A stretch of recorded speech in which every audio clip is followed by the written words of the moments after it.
It is stitched into decorative pillows, printed on the back of funeral programs, and carved into the granite of tombstones.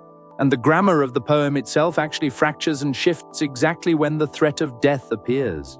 And right here, in this sunless gorge, something remarkable happens to the poem. Watch the grammar. Look at the first 3 verses again.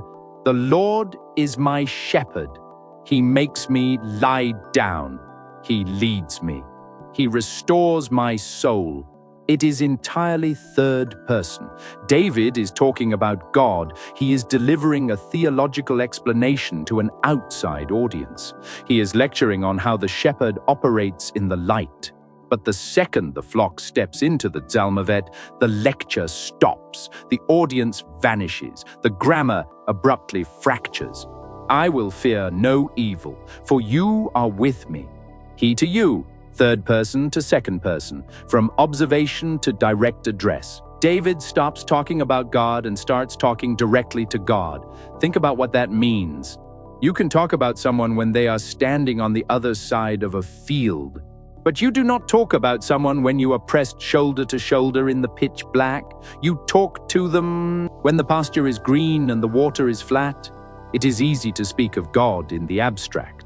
We are going to strip away the stained glass sentimentality, but when the walls close in and the predators are awake, theology gives way to intimacy. The proximity of the threat forces the proximity of the shepherd.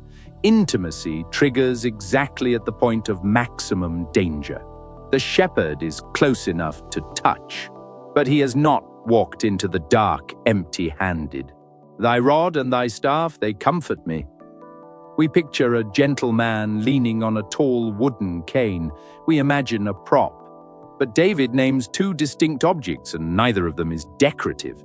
The first is the shebet, the rod.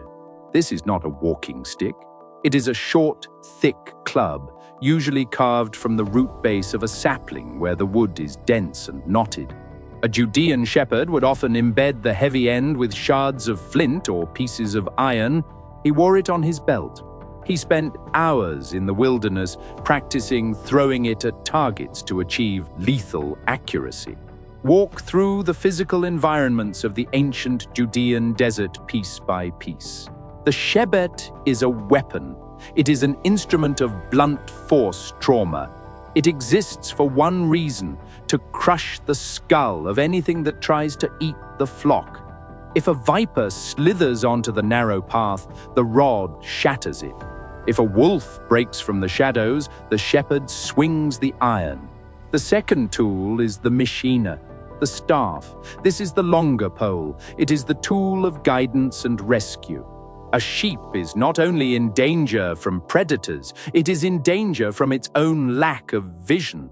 If an animal begins to drift toward a blind drop-off, the shepherd presses the long shaft against its ribs to steer it back to the center of the track. If the sheep slips and falls into a limestone crevice, the shepherd uses the staff to hook its body and drag it back over the edge. One tool to inflict violence on the enemy, one tool to rescue the prey. And David writes, "They comfort me." Look at what that does to our modern definition of comfort. We tend to define comfort as softness. We equate it with a warm room, a lack of friction, and the absence of stress. We think of comfort as a lullaby. But David is writing from the bottom of a ravine. When you are standing in the pitch black, surrounded by things that are actively hunting you, a soft blanket does not comfort you. Positive thinking does not comfort you. And see what this poem actually meant to the man who survived long enough to write it. What comforts you is the knowledge that the person walking next to you is heavily armed and fully capable of extreme violence on your behalf. The peace of the sheep is entirely dependent on the combat capability of the shepherd. The sheep does not have fangs. It does not have claws. It has absolutely no mechanism for self-defense. It can only rest because the one who leads it is carrying the iron. That is how the flock survives the valley. That is how they make it to the other side. But once they cross that threshold, something jarring happens to the structure of the psalm. The wilderness vanishes, and the poem breaks its own metaphor. David survives the ravine, the darkness breaks. But right here, at verse 5, the poem abruptly shatters its own metaphor. The sheep, the grass, the rod, the staff, they all vanish. The wilderness evaporates. You prepare a table before me in the presence of my enemies. Look at the physical shift. We are no longer in a canyon. We have crossed a threshold. We are inside a tent.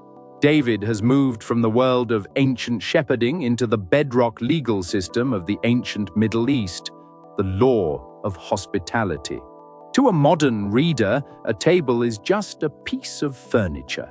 A dinner invitation is a polite social event. Start with the baseline assumption: who is speaking and what exactly is a shepherd? But in the brutal tribal world of the ancient Near East, the desert was a death sentence. There were no police forces. There were no neutral zones. If a hunting party or a rival militia was tracking you, your only hope of survival was to find a powerful patriarch and cross the threshold of his camp. When a host invited a fugitive inside and offered him food, he was not just being polite, he was enacting a binding, blood-level legal covenant. In ancient Judean culture, the moment a guest consumed the host's bread and salt, a pact of asylum was struck. The host was now legally and morally obligated to defend the guest's life with his own household. If the assassins tracked you to that tent, they could not touch you. To strike the guest was to declare war on the entire tribe of the host. Now read the verse again with that legal weight. You prepare a table before me in the presence of my enemies. Notice what is missing. The enemies did not disappear. God did not vaporize them. The threat is still standing right there. In the ancient Near East, tending sheep was not a romantic hobby. It was a brutal, blue-collar, high-casualty occupation. But look at where they are standing. They are outside the tent. Imagine the physical tension of that scene. The fire is crackling. The bread is broken. The fugitive is seated. And just beyond the perimeter of the firelight, the men who want him dead are forced to stand in the dark and watch him eat. They are paralyzed. They cannot cross the threshold, they cannot draw a weapon, and they cannot touch a hair on his head, because he is under the absolute, unbreachable protection of the host. The table is not a picnic. The table is an impenetrable fortress.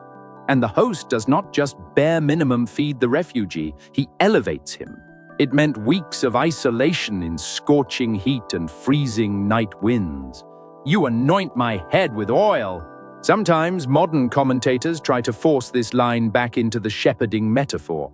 They point out that Judean shepherds would rub olive oil on a sheep's head to keep flies away from its eyes and ears, or to soothe cuts from the briars. It is a nice image. It is medicinal.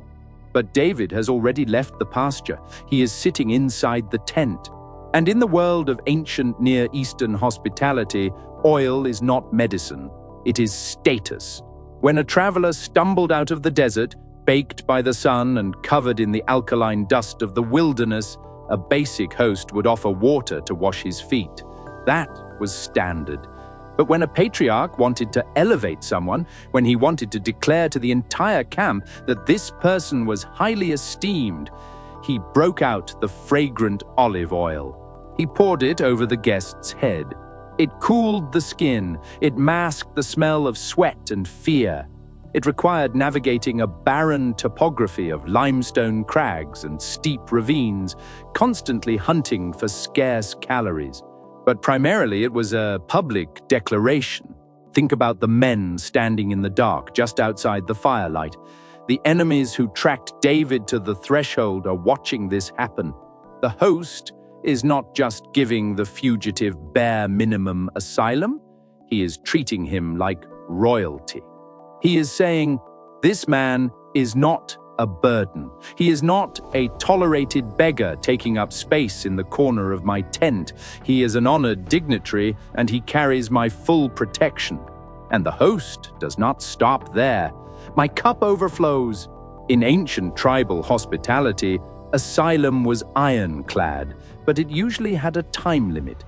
A refugee could stay for a few days, maybe a week, but resources in the desert were finite. Eventually, the food would run low, and the cultural signal that your time was up involved your drink. If the host stopped filling your cup or let it sit empty, the covenant was concluding. The meal was over. It was time to leave the tent and face the wilderness again. But David's cup never runs dry. The Hebrew word used here is revaya. It means saturation, abundance, and it involved violence. Imagine the scene. The host is holding the pitcher. He is pouring the wine. The liquid reaches the brim, and he does not stop. He keeps pouring. The wine spills over the edge, pooling on the table, splashing onto the dirt floor. It is a deliberate, wasteful, massive display of excess.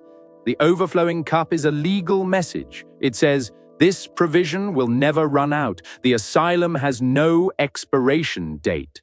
The enemies standing just beyond the perimeter are waiting for the cup to go empty. They are waiting for the guest to be evicted so they can finally strike. But the host pours the wine until it spills, effectively telling the assassins in the shadows to go home. The target is never coming out. And then David looks over his shoulder. Surely goodness and mercy shall follow me all the days of my life. Before David ever fought a giant, he stood in front of King Saul and submitted his resume for combat.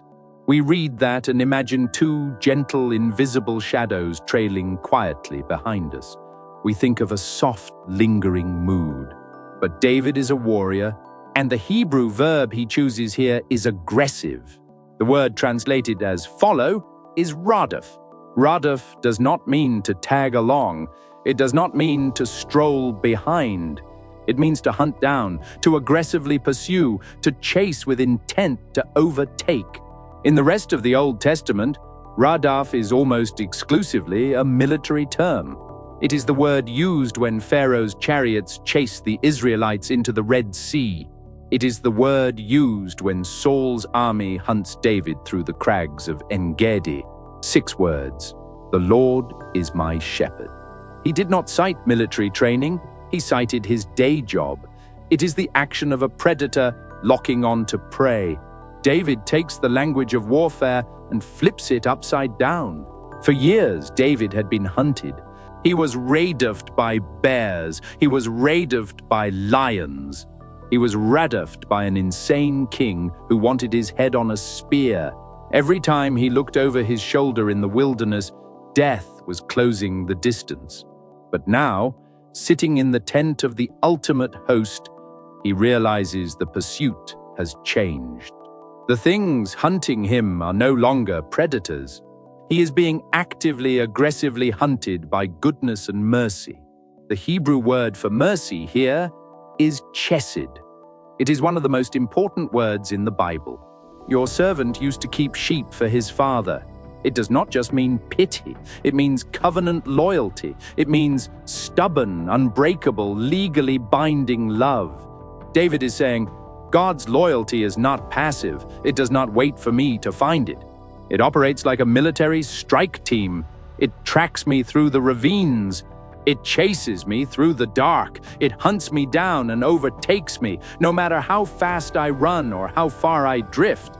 And that realization leads to the final permanent shift in the poem. The journey ends, and I will dwell in the house of the Lord forever. Look at the physical trajectory of the entire poem. It began out in the dust. It began with an animal constantly on the move, migrating from one scarce patch of grass to another, skirting flash floods, navigating blind ledges. The defining characteristic of a flock is that it is completely exposed to the elements. It is homeless. But the poem does not end in the pasture. It ends under a roof. And when there came a lion or a bear and took a lamb from the flock, David has crossed the ultimate threshold. He is no longer a sheep depending on a shepherd for the next day's calories. He is no longer a terrified fugitive granted temporary asylum in a desert tent. He has been permanently absorbed into the family. The host has adopted the guest. The wanderer has a home. This is what we lose when we reduce Psalm 23 to a stained glass lullaby. When we turn the Judean wilderness into an English garden, when we turn the iron-studded club into a decorative cane, when we turn the ancient blood covenant of the table into a quiet afternoon picnic, we do not make the poem more beautiful, we make it fragile. We create a version of God who only exists in the sunlight. A God who is entirely disconnected from the brutal, exhausting, often terrifying realities of actual human life. But that is not the God David knew. The God of Psalm 23 is a heavily armed shepherd who walks into the pitch black with you. He is a patriarch who stares down your enemies and pours your wine until it spills into the dirt. I went after him and struck him and delivered it out of his mouth. He is a protector whose loyalty hunts you down when you are running for your life. You do not have to pretend the wilderness is a safe place. You do not have to pretend the ravine is not dark or that the predators are not real. The exhaustion is real. The threat is real. But so is the iron, so is the covenant. Wherever you are right now, and however narrow the track has become, the shepherd has not left the trail. He has not dropped the staff, and the table is already set. If this changes how you read the Psalms, the biggest thing you can do is subscribe, leave a comment, and share this video with someone who needs it. That is genuinely how people find this content. We depend on you to spread the word. Please keep us in your prayers. God bless you. And if he arose against me, I caught him by his beard and struck him and killed him. That is a shepherd, a man who chokes out apex predators to protect his property. So when David opens his poem by saying, "The Lord is my shepherd," he is not picturing a divine babysitter. He is invoking a lethal, hyper-vigilant protector. He is saying, the God of the universe stands between me and the things that want to tear me apart, which immediately changes the second half of that famous opening verse, I shall not want.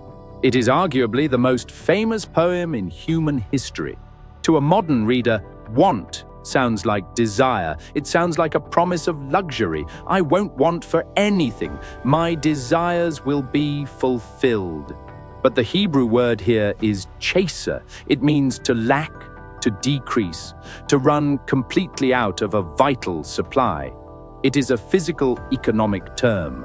In an arid climate where water sources evaporate in the wind and grazing land turns to dust overnight, chaser is the difference between surviving the month and starvation. David is not saying God will give him whatever he wishes for.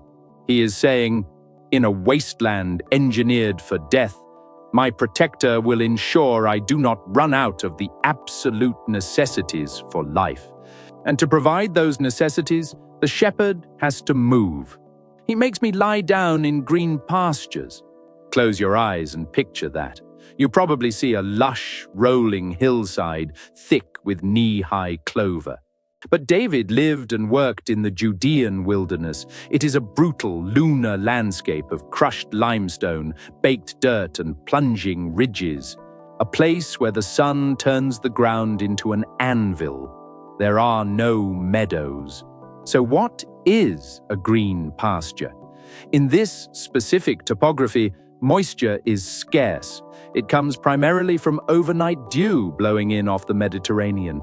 And because it is so ubiquitous, we have completely domesticated it. We read Psalm 23 as a soft, peaceful lullaby. That moisture condenses on the rocks, trickles down, and sprouts tiny, solitary blades of grass in the shadows of the stones. That is the pasture. It is not a buffet, it is a scavenger hunt. If you look at the hills from a distance, they appear entirely brown. But if you look straight down at your feet, you see these thin, fragile lines of green tracing the shadows. The sheep eat what is there, and then the flock must move.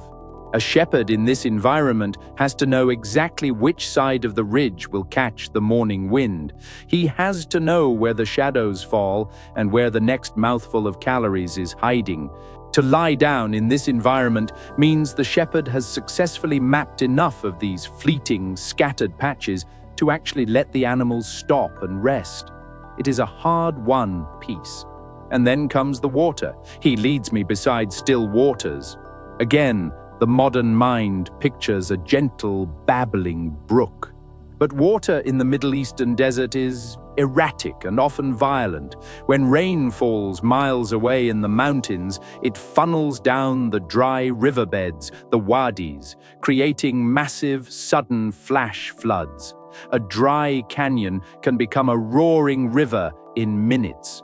We imagine rolling English meadows, a gentle man holding a fluffy lamb, and a quiet afternoon picnic in the sun. A thirsty sheep is desperate. If it hears rushing water, it will run toward the sound. But a sheep is top-heavy. Its wool absorbs water like a sponge. If it steps into a fast-moving current, it will be swept off its feet, dragged under, and drowned.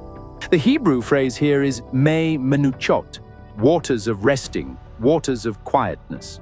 A good shepherd does not let his flock near the roaring torrent. He scouts ahead. He finds a sheltered hollow. He piles rocks to divert a small trickle away from the main channel, damming up a quiet pool where the surface is perfectly flat. He engineers the environment so the animal can drink without being pulled to its death. Think about what that changes. The peace in this poem is not the absence of danger, it is the result of immense, calculated effort by the one leading the way. The shepherd is navigating a wasteland, measuring out exactly the calories and hydration needed for the day, and keeping the flock from being swept away by the chaos just a few feet away. But to find those hidden pools, you have to take the right trails.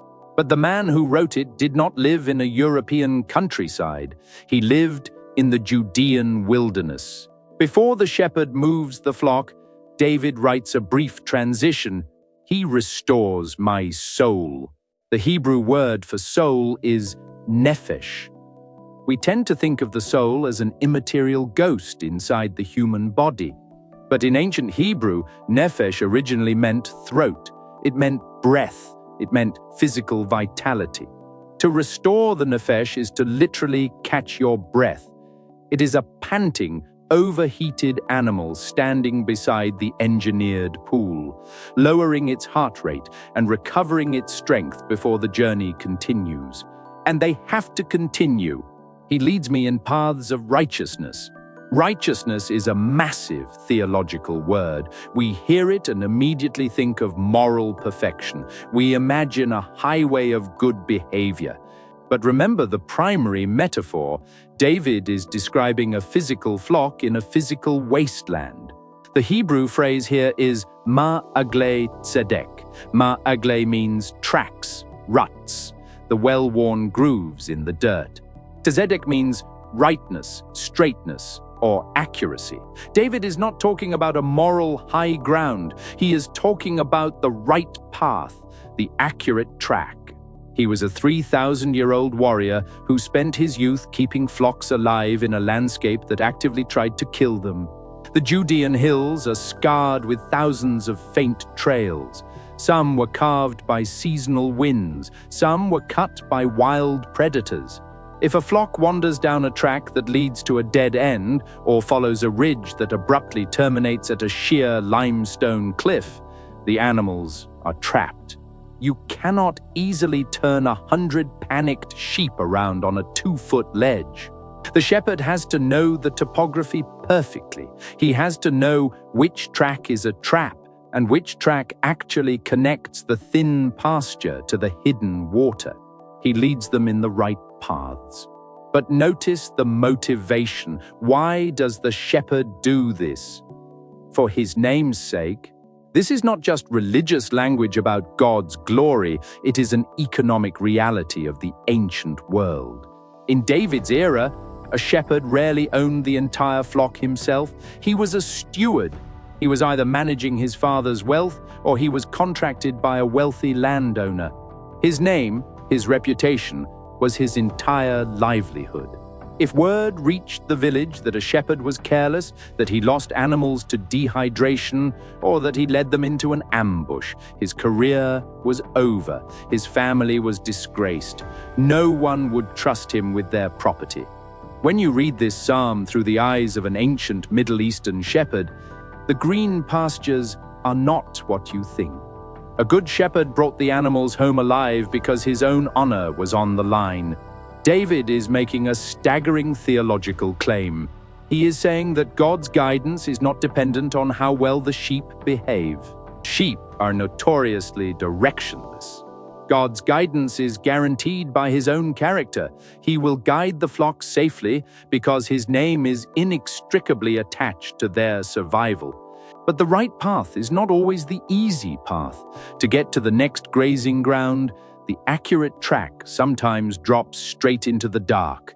The right track eventually descends. It has to.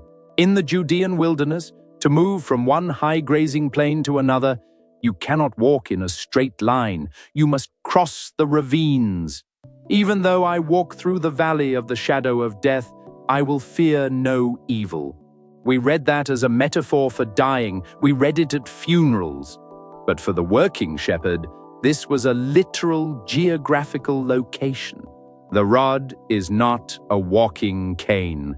The landscape of Israel is scarred by deep, narrow gorges called wadis. Over centuries, violent winter floods have sliced through the limestone, creating sheer vertical walls. At the bottom of these ravines, the trail narrows to a single file line. The cliffs block out the sun. The temperature drops instantly in the shade. It is the most dangerous place in the wilderness. Why? Because a sheep cannot see what is waiting on the ledges above. Apex predators, lions, bears, wolves, do not hunt on the open, sun-baked plains. They hide in the shadows of the canyon walls. They wait for the flock to file into the bottleneck. They wait for the blindness. The Hebrew word used here is zalmavet. It translates as deep darkness or pitch black.